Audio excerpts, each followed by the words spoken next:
All right, let's talk about something that I think hits close to home for pretty much everyone.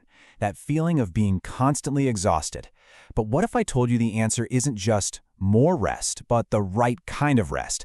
Today, we're diving into exactly what that means with the 7 dimensions of strategic rest. So let's just jump right in with a really important question. I want you to ask yourself this. Why are you still so tired? Because I'm willing to bet you feel like you're doing all the right things, but something's just off. Does this look a little too familiar? You get a full 8 hours of sleep, maybe even more, but you wake up feeling completely drained. You take the entire weekend off to recharge, but come Monday morning, you can't focus. So you power through with coffee, but deep down, that feeling is still there, just totally burned out. It's this crazy, frustrating cycle, right? Well, here's the thing. The problem probably isn't your effort. It's our entire definition of rest. It turns out that true restorative rest is so much more than just sleep. We've got to redefine it. And this analogy just hits the nail on the head. Think about it. You wouldn't use gasoline to fix a flat tire, would you? Of course not. In the exact same way, we can't just throw sleep at every kind of exhaustion we feel. We have to start matching the type of rest to the type of tired we're actually experiencing. So what is the solution then? Well, think of it like a complete toolkit for rest. And inside, there are 7 totally different tools for 7 different problems. Understanding these is the absolute key to finally feeling truly, deeply rejuvenated. Okay, first up, let's start with the one we all know best, physical rest. Now, this includes the passive stuff, sleeping and napping, but, and this is super important, it also includes active rest. I'm talking about things like gentle yoga, stretching, or even using a foam roller. Things that actively help your body repair and recover. The signs you need this one are probably pretty familiar to you. If you're dealing with those nagging body aches, muscle soreness, or that heavy, swollen leg feeling after a long day on your feet, that is your body sending you a crystal clear signal that it is crying out for physical restoration.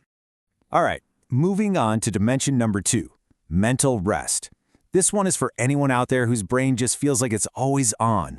The one with 50 tabs open at all times? Mental rest is all about quieting that overactive mind and giving yourself a break from all that mental clutter.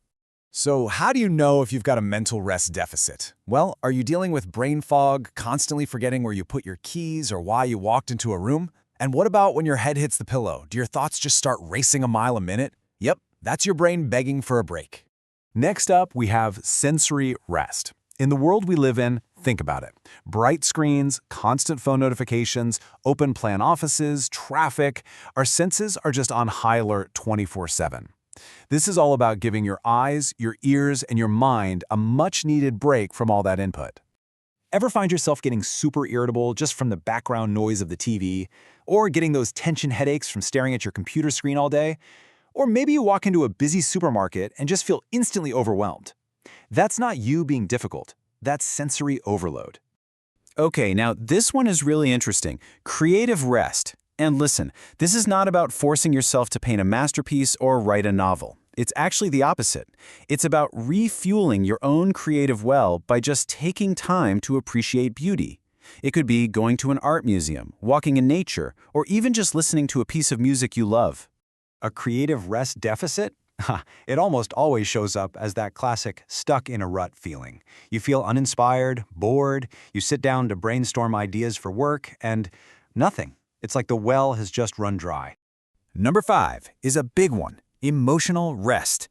This is all about dropping the performance. It means having the space and the freedom to be truly authentic, to express how you really feel, instead of always having to be the nice one or the helpful one. It's about cutting way back on all that people-pleasing. The signs here are all about emotional labor. Do you feel like you constantly have to be on for other people? Are you caught in a pattern of people-pleasing? Does the thought of saying no to someone fill you with anxiety? If you're nodding along, you are likely carrying a very heavy emotional burden. Okay, let's talk about social rest. This one is subtle but so powerful. It's about recognizing that some people and some interactions drain us, while others fill us right up. Social rest is about consciously choosing to spend more time with the people who energize you and also learning to appreciate the restorative power of being alone. The key sign here is simple. How do you feel after you hang out with people? Think of your relationships like a phone battery. Some people leave you feeling charged up at 100%. Others leave you feeling totally depleted. If you consistently feel drained after social events, that's a huge red flag. And finally, our seventh dimension is spiritual rest. Now, this isn't necessarily about religion, not at all.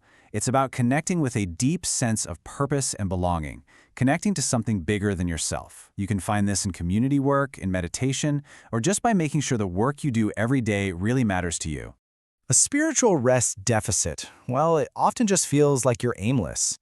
You might question the whole point of your job, feel really disconnected from your friends or community, or just feel like you're going through the motions every day without any real purpose. Phew. Okay, so now that we know all 7 types of rest, the big question is, what do we do with all this information? It's time to stop just learning and start acting. It's time to build your own strategic rest plan. And it's actually really simple. Just 3 steps. First, identify. Looking at those 7 dimensions, which one is screaming out to you right now? What's your biggest deficit? Second, choose. Pick one small doable activity that targets that specific deficit. And third, and this is the most important part, schedule it. Put it in your calendar. Treat it like the most crucial meeting of your week, because honestly, it is. So the next time you feel that wave of exhaustion wash over you, pause for a second. Don't just automatically assume the answer is more sleep. Instead, ask yourself which of these 7 dimensions is truly running on empty. And so I'll leave you with that question to think about. Looking at your life, right here, right now, which type of rest do you need most?